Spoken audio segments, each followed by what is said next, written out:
MEP എന്ന് പറയുമ്പോൾ mechanical, electrical, plumbing ഇവയുടെ ഒരു സംയോജിതമായ വർക്ക്. അത് ഇങ്ങനത്തെ ഒരു ഇൻസ്റ്റലേഷൻസ് ഏത് ബിൽഡിംഗ് ആയിക്കോട്ടെ, അത് കൊമേഴ്ഷ്യൽ ആയിക്കോട്ടെ, ഹോസ്പിറ്റാലിറ്റി ആയിക്കോട്ടെ, ഹോസ്പിറ്റലായിക്കോട്ടെ, റെസിഡൻഷ്യൽ ഫ്ലാറ്റ് ആയിക്കോട്ടെ, MEP ഒരു ബിൽഡിങ്ങിൻ്റെ നട്ടെല്ലാണ്. MEP ഇൻസ്റ്റലേഷൻസ് നല്ല രീതിയിൽ ചെയ്ത്, നല്ല രീതിയിൽ ഡിസൈൻ ചെയ്ത്, നല്ലൊരു വെണ്ടറെ കൊണ്ട് ചെയ്ത്, നല്ല രീതിയിൽ ഇൻസ്റ്റാൾ ചെയ്ത്, നല്ല രീതിയിൽ റൺ ചെയ്യുമ്പോഴാണ് MEP പൂർണ്ണമായി വിജയകരമായി ഒരു ബിൽഡിങ്ങിൽ മുന്നോട്ട് പോകുന്നത്. എർത്തിങ് ഓർ ലൈറ്റ്നിങ് പ്രൊട്ടക്ഷൻ, ഇത് രണ്ടും സേഫ്റ്റിയുടെ ഒരു ആസ്പെക്റ്റാണ്. അപ്പം അത് ഈ പറഞ്ഞ ഏതുതരം ബിൽഡിങ്ങിലായിക്കോട്ടെ MEP റിലേറ്റഡ് ഒരു ആസ്പെക്റ്റ് തന്നെയാണ്. എർത്തിങ് രണ്ട് രീതിയിലാണ് നമ്മൾ ബിൽഡിങ്ങിൽ ചെയ്യുന്നത്.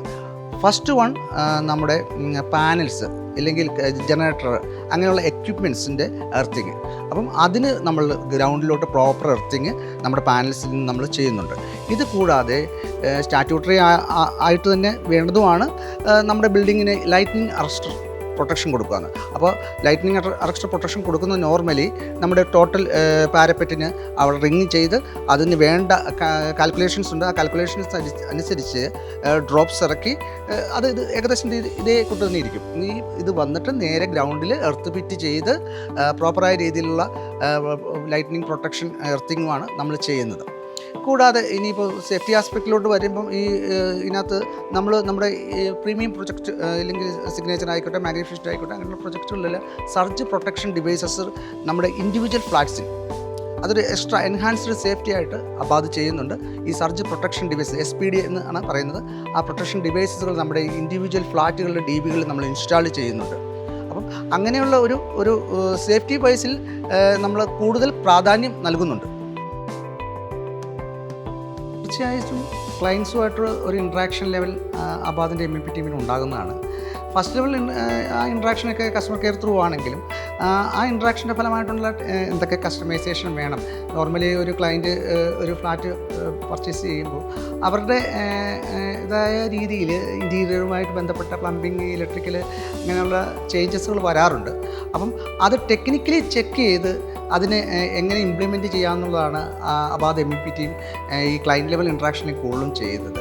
ഇപ്പോൾ HVAC സംബന്ധിച്ചും ഒക്കെ കുറച്ച് ഡെപ്ത് ചില കാര്യങ്ങളിലൊക്കെ നമ്മൾ ഇടപെടേണ്ട വരുന്നുണ്ട്.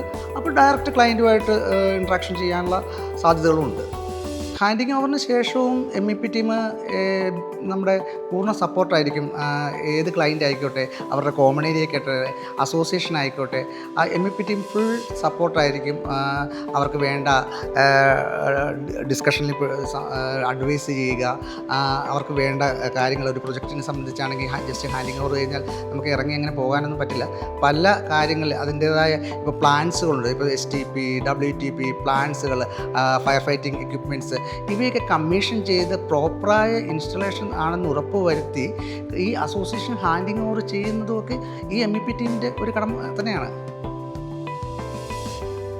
അബാദിൻ്റെ ഏത് പ്രൊജക്റ്റ് ആയിക്കോട്ടെ, അവിടെ ഏത് ഇൻഡിവിജ്വൽ ഫ്ലാറ്റിൻ്റെ കാർ സ്ലോട്ട് ആയിക്കോട്ടെ, അതിനെല്ലാം ഇൻഡിവിജ്വൽ കാർ ചാർജിങ് പോയിൻറ്റുകളാണ് നമ്മൾ നൽകിയിരിക്കുന്നത്. മറ്റു ഡെവലപ്പേഴ്സിന് നിന്നും ഡിഫറൻസായി നമ്മളൊരു 7 kW 7000 വാട്ട്സ് വരെ അക്കോമഡേറ്റ് ചെയ്യാവുന്ന കാർ ചാർജിങ് പോയിൻറ്റ്സാണ് നമ്മൾ എല്ലാ പോർച്ചുകളിലും നൽകിയിരിക്കുന്നത്.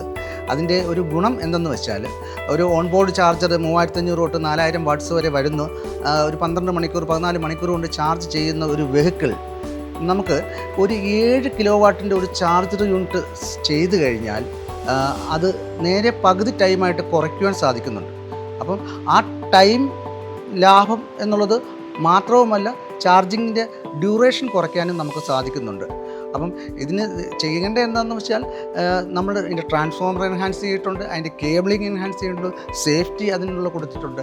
അപ്പം ഇതെല്ലാം നമ്മുടെ ഇൻഡിവിജ്വൽ കഴിഞ്ഞ ഏകദേശം 3-4 വർഷമായിട്ട് തന്നെ അബാദ് ഇൻഡിവിജ്വൽ ചാർജിങ് പോയിൻറ്റ്സ് കൊടുക്കുന്നുണ്ട്. അത് പ്രൊജക്റ്റ് ടു പ്രൊജക്റ്റ് എല്ലാ പ്രൊജക്റ്റുകളിലും നമ്മൾ ചെയ്യുന്നുണ്ട്. സേഫ്റ്റി ഫസ്റ്റ് എന്നാണല്ലോ. അപ്പോൾ കൂടുതൽ പ്രാധാന്യം അബാദ് സേഫ്റ്റിക്ക് നൽകുന്നുണ്ട്.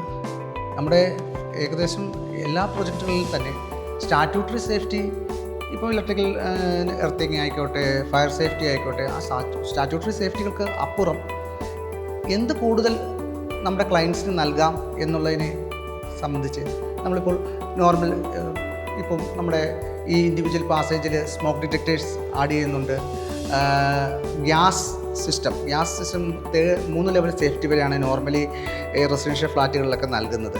നമ്മുടെ സിഗ്നേച്ചർ, മാഗ്നിഫിക്കേഷൻ അങ്ങനെയുള്ള ലക്ഷറി പ്രൊജക്റ്റുകളിൽ ഈ 3 ലെവലിനപ്പുറം ഒരു എൻഹാൻസ്ഡ് സേഫ്റ്റി എന്നൊരു ഓപ്ഷൻ നമ്മൾ കൊടുക്കുന്നുണ്ട്. അതായത് ഇൻഡിവിജ്വൽ കിച്ചണിൽ ഒരു യൂണിറ്റാണ്, അത് വൈഫൈ ബേസ്ഡ് യൂണിറ്റാണ്. വൺസ് ഒരു ലീക്കേജ് സംഭവിച്ചു കഴിഞ്ഞാൽ ഈ ഡിറ്റക്ഷൻ അലാം ചെയ്യും, ഗ്യാസ് കട്ട് ഓഫ് ആക്കുന്നു. ഇത് കൂടാതെ ഏത് ക്ലയൻറ്റിന് ലോകത്തിൻ്റെ ഏത് കോർണർ ഇരുന്നാലും അവരുടെ കയ്യിലിരിക്കുന്ന ഫോണിലോട്ട് SMS വരും, മെയിൽ വരും, ഈ നോട്ടിഫിക്കേഷൻസ് എല്ലാം വരും. സോ അവർക്കത് അറിയാൻ പറ്റും. അപ്പോൾ ഇതൊരു എൻഹാൻസ്ഡ് സേഫ്റ്റി വേർഷനാണ് നമ്മൾ അബാധ ക്ലയൻറ്റുകൾക്ക് കൊടുക്കുന്നത്.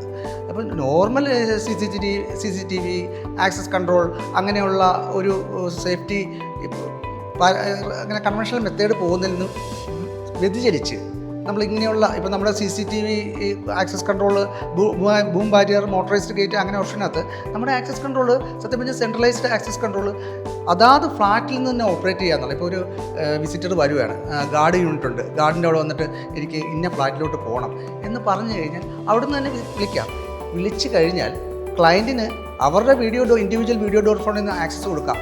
വേണ്ടെന്നുണ്ടെങ്കിൽ കുഴപ്പമില്ല, വേണമെന്നുണ്ട് അലവ് ചെയ്യാമെങ്കിൽ അവിടുന്ന് എൻട്രി നൽകാം. ഇതൊക്കെ ഒരു എൻഹാൻസ്ഡ് സേഫ്റ്റി എന്ന നിലയിലാണ് അബാധ കൊടുക്കുന്നത്.